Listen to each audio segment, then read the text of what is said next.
ৰাজ্যবাসীৰ বাবে পুনৰ আহি পৰিছে এটা খুবেই দুখবৰ কিয়নো জনপ্ৰিয় ধাৰাবাহিক বেহাৰবাৰী আউটপোষ্টৰ জনপ্ৰিয় অভিনেতাজন আৰু আমাৰ মাজত নাই। বেহাৰবাৰী আউটপোষ্ট হৈছে অসমৰ টেলিভিছনৰ এখন জনপ্ৰিয় ধেমেলীয়া ধাৰাবাহিক।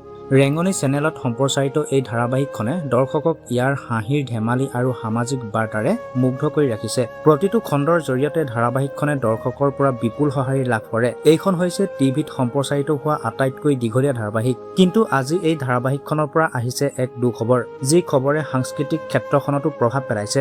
ধাৰাবাহিকখনত অভিনয় কৰা অভিনেতা বিদ্যুৎ বড়োৰ মৃত্যু হয়। তেওঁ ধাৰাবাহিকখনত মুকুতাৰ অফিচৰ বছ হিচাপে অভিনয় কৰিছিল। তেওঁ ৰেঙনি টিভি পৰিয়ালৰ সদস্যৰ লগতে জ্যেষ্ঠ প্ৰডাকশ্যন মেনেজাৰ আছিল। জানিব পৰা মতে তেওঁ বহুদিন ধৰি বৃক্কজনিত সমস্যাত ভুগি আছিল। অভিনেতাজনৰ মৃত্যুৱে সাংস্কৃতিক জগতত শোকৰ ছাপ পেলাইছে।